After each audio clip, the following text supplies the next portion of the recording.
Now you may be interested in how you can recover paintbrushes. I'll show you very quickly after the introduction.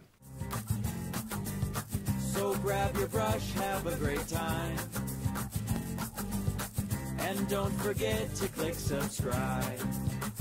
So thank you very much for joining me in the studio. Some of you might have seen this tip before, some of you haven't. I've been asked a lot of questions. Clive, how can I recover my brushes if they've gone hard? And as you can see, that is really hard because I haven't spent the time in actually cleaning my brush correctly. And the way you clean your brush correctly is after every single use. You get your brush, you wash it out in some water, you get some baby soap, some face soap, anything like that, because it's got a moisturizer in it. You wash that out. You find some clean water-ish. My water's not that clean because I've just finished the painting. But you make sure that all the paint is out of there, especially down there, which is called the ferrule. That area there is the ferrule. So we've got to be very careful with that. Now, but once these brushes, if you've left paint in them for too long, they get a bit hard. Now, the way I found, and the best way I found to recover these brushes is use this stuff. This is nail varnish remover. There you go. Nail varnish remover. Very cheap and inexpensive. And I put that in a pot. There's a pot within a pot. I put a pot in a pot to keep my brushes from knocking it over and tipping it everywhere. So these brushes have been soaking quite a while, as you can see. They've all nice and soft now. Now you can only do this a few times, several times before they start to splay and get all nasty. But if you've left them get to this stage, then I think you'd be grateful just to have a brush back. So you need to just be very careful after they've soaked, just to release some of this paint, this gunky paint. Don't push too hard like that because you're going to splay. You can still feel hardness there. So you need to be very, very careful. My advice to you is wash your brushes really well after each use, and you won't get to this situation. But this is a way to recover your brushes. So soak them. Don't go above that point there. Don't go above that point there with the nail varnish remover, because you're going to loosen the glue and it's going to break and all your paint is going to come off. So you just need to do the tips, or just up to that point there. You just need enough stuff, and you can see how that's discoloured with the paint that's been in the brushes. And what I do with these then, again, very, very simple, same process. I wash the brushes really, really well in there to get that nail varnish remover off, and I try to reshape them. There we go. Try to reshape them. Make sure they're really clean. Try to reshape them, and hopefully you'll have enough use out of these. That's kept its shape pretty well, so that can go back in my pot. This one I know I've been using for doing trees and leaves and things like that, so it is a little bit splayed. So don't chuck your brushes away. Don't chuck your brushes away. So you could see that's a short flat, and it's a little bit more, there's a little bit of gunk coming out of there. It's a little bit puffier then. You can still feel the thickness of paint in there. And I don't want to go too hard with the palette knife to try and get that out.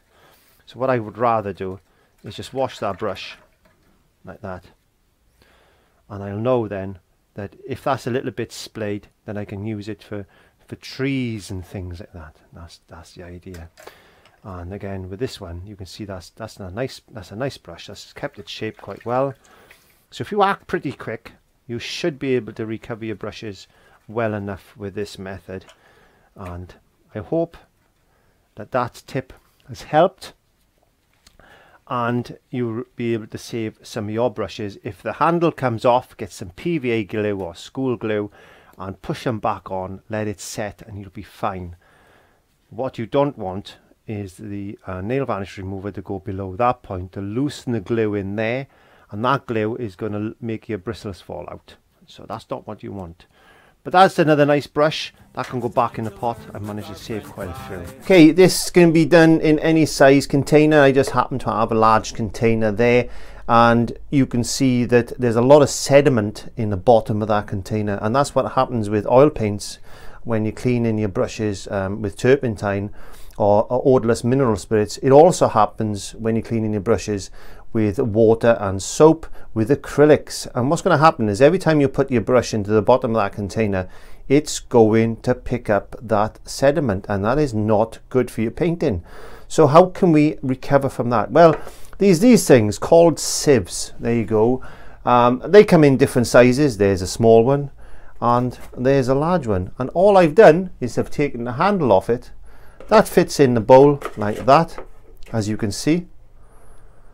You put your water in there, and then all you need to do is just gently rub against the sieve like that.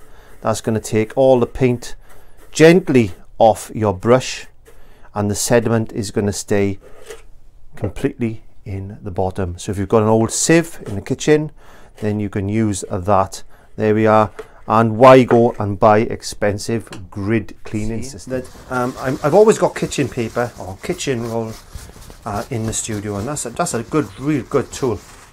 And you might be thinking, Clive, I've seen something like this before. Well, you may have, because this is a remake of an old video that I did a couple of years ago, and I wasn't happy with the quality, and I thought, let's give it another whirl. Let's do it again and get it out the way. Now, I've got some warm water, and it's always best to have warm water in a pot if you can. If not, cold water will do. And you also need another pot with some clear water in it. And the reason I do that is because when I wash my brush, I want to make sure that the when I wash it there with soap and I clean it out in there, I want to make sure there's no residue coming out of that brush. That means to me that that brush is clean. So what I tend to do is I get some soap, and I get asked a lot, what soap do I use? Well, this is just basic baby soap. It's a very, very soft, lovely soap. You can use brush soap, you can buy brush soap in the art stores, but personally I've never found a reason to buy it. It's just overpriced, and any soap will do. This has got a little bit of moisturizer in it, but as long as you wash the bristles, the brushes, and rinse them out really well, that doesn't really matter at all. So let's just separate these pots so you can see what I'm doing on all the cameras.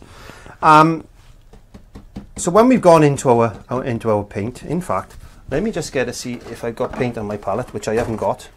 I'm just going to get a little bit of paint.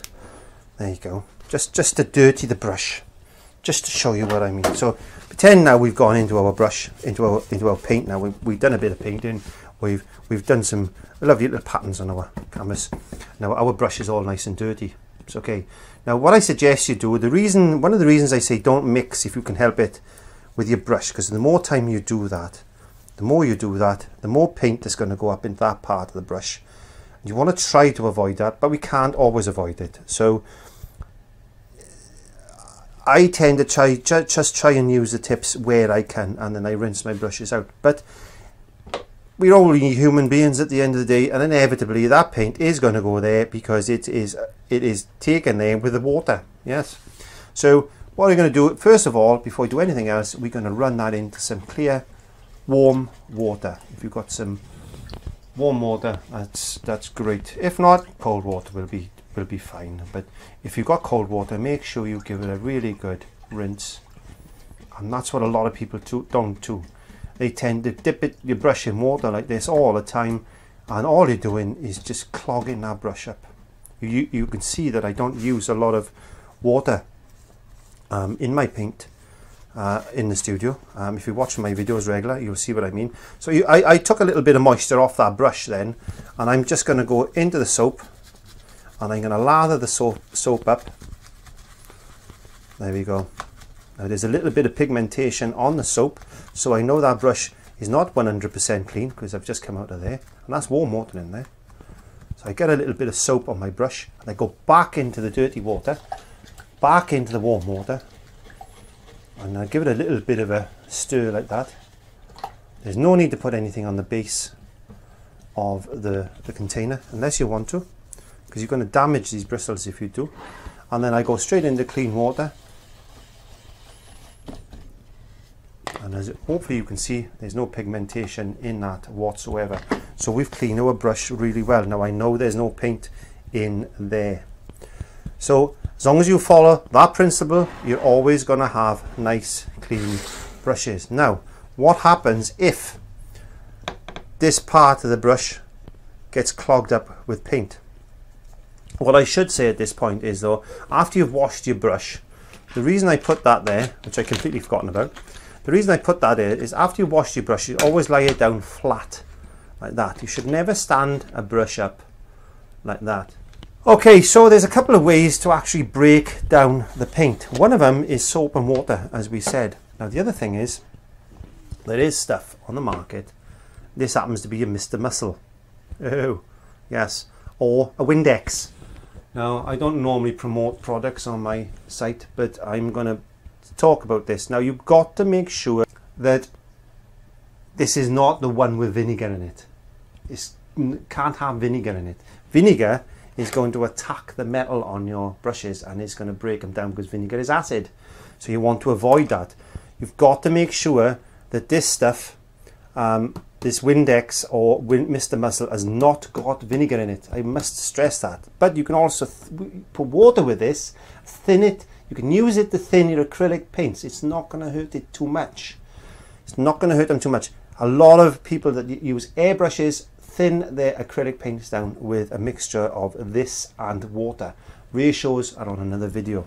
But I just wanted to explain that. But it mustn't have vinegar in it. Again, if you're using it for an airbrush, it's going to break down the enamel, not the enamel, but the silver on the brush, the chrome. Basically, it'll eat the chrome away. Well, so put a little bit of that, a little bit of Windex, or a little bit of Mr. Muscle. There we are, without the vinegar in it. It smells quite nice too. In a pot, and I'll put a little bit of water with that. About 50-50. And then if I got a brush that's gone hard, I'll put a brush in, and not very good for natural bristle brushes. We'll go down that road again in a minute. But you can put your brush in like that, give it a bit of a stir, just leave that soak there for 20 minutes or so, and what you'll find when that comes out is that it'll have softened up. So you need to get yourself a little palette knife, and then very, very gently, very gently, just break that down like that. Don't go pushing it too hard, and eventually you get all that little muck.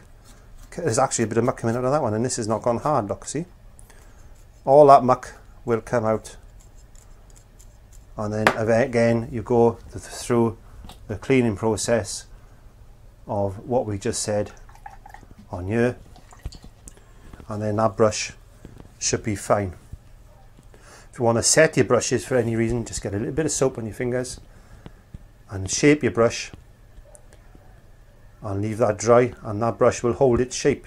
But don't forget, if you do that, you need to wash your brush before you use it. Now, I always suggest you give your brushes a rinse in water before you use them anyway, because they will adopt the moisture. And if you use a dry brush in acrylic, the first thing the brush is going to do is take the moisture out of the acrylic, and you'll find your paint is going to start drying a little bit quicker than it should on the brush. But if you always moisten your brush first, then you'll find that not only are you washing out the soap that you've done that with, you'll find that the brush will be a lot smoother and it'll work a lot better with the acrylic. So once you get in the habit of reshaping your brushes with soap, and you always go through the same process when you start your painting, washing your brushes first, then using them, then you'll never have a problem.